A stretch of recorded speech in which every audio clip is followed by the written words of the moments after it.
kesempatan ini kita akan bahas soal latihan tryout fisika. Nomor 35, perhatikan rangkaian RLC berikut. Jadi ini gambarnya. Beda potensial antara titik A dengan B adalah, jadi dalam soal ini yang diketahuinya adalah ini nilai resistornya. Jadi di sini adalah R sama dengan 60 ohm.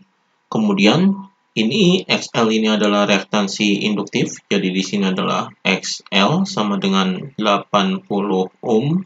Kemudian ini XC ini adalah reaktansi kapasitif, jadi di sini adalah XC sama dengan 160 ohm.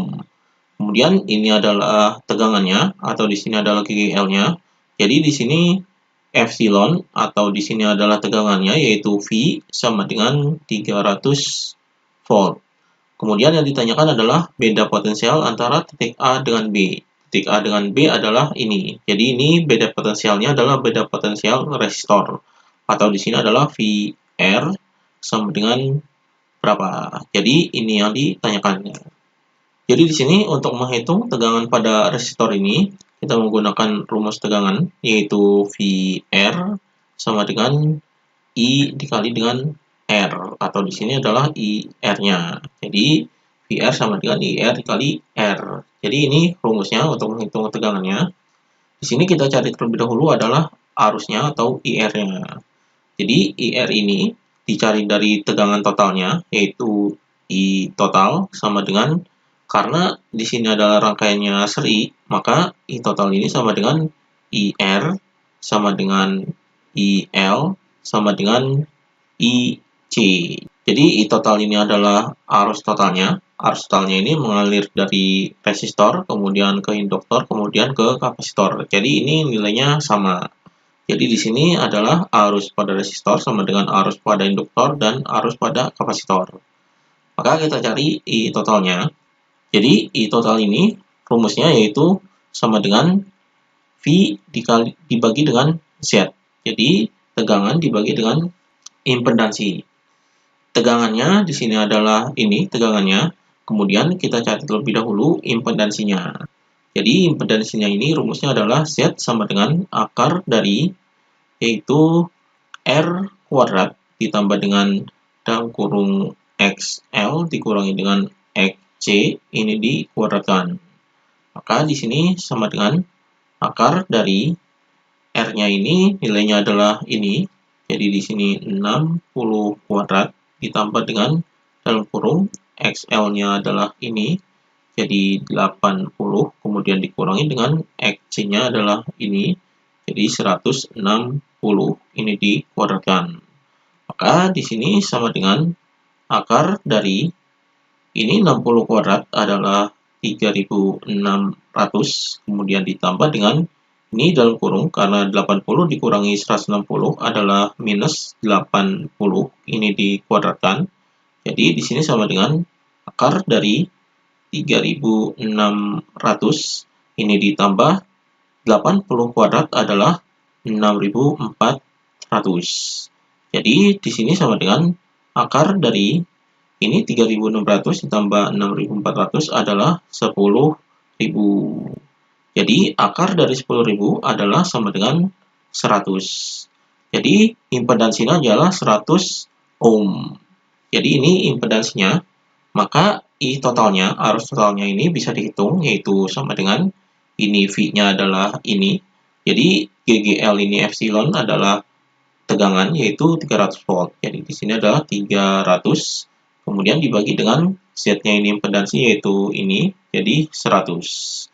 Maka hasilnya adalah sama dengan 300 bagi 100 adalah 3. Jadi 3 ampere. Jadi ini I totalnya, yaitu 3 ampere. Maka di sini I total ini adalah IR sama dengan IC sama dengan IC sama dengan 3 ampere. Jadi IR-nya adalah 3 ampere. Maka tegangan pada resistornya adalah sama dengan IR-nya adalah ini, jadi 3, kemudian dikali dengan resistornya, yaitu ini, 60. Jadi di sini sama dengan 3 dikali 60 adalah 180. Jadi 180 volt. Jadi ini VR-nya. Jadi tegangan pada titik A dan B ini adalah 180 volt. Jadi di sini jawabannya adalah yang D. Ini jawabannya. Kemudian nomor 36, kelemahan model atom Rutherford adalah A. Elektron terus berputar pada lintasannya. B. Atom bersifat netral, tak bermuatan listrik.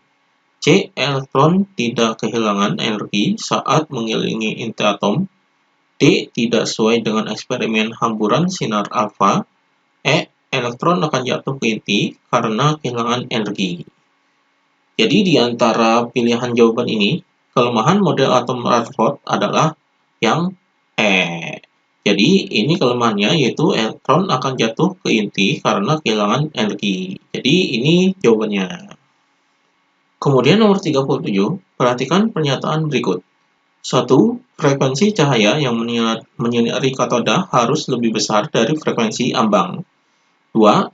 Fungsi kerja logam katoda lebih besar dari energi cahaya yang menyinari katoda. 3. Panjang gelombang ambang harus lebih besar dari panjang gelombang cahaya yang menyinari katoda. 4. Energi kinetik elektron yang terlepas dari katoda harus lebih besar dari energi ambang.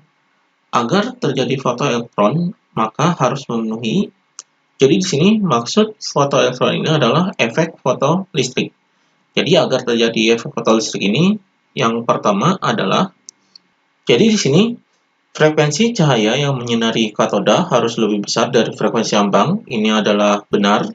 Jadi di sini frekuensi cahaya ini harus lebih besar dari frekuensi ambangnya.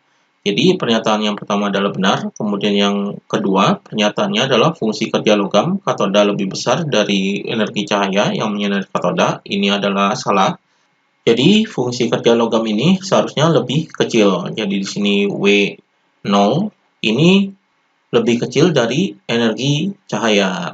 Kemudian yang ketiga ini yaitu panjang gelombang ambang lebih besar dari panjang gelombang cahaya yang menyinari katoda. Ini benar. Jadi di sini panjang gelombang ambang ini lebih besar dari panjang gelombang cahayanya. Jadi yang ketiga benar. Kemudian yang keempat, ini energi kinetik elektron yang terlepas dari katoda harus lebih besar dari energi ambang. Ini salah. Jadi harusnya energi kinetik elektronnya ini, yaitu EK ini, adalah lebih kecil dari energi ambangnya. Jadi ini yang benarnya. Jadi di sini yang 4 ini adalah salah. Jadi yang benar adalah 1 dan 3. Jadi di sini jawabannya adalah yang B. Ini jawabannya. Demikian pembahasan latihan tryout.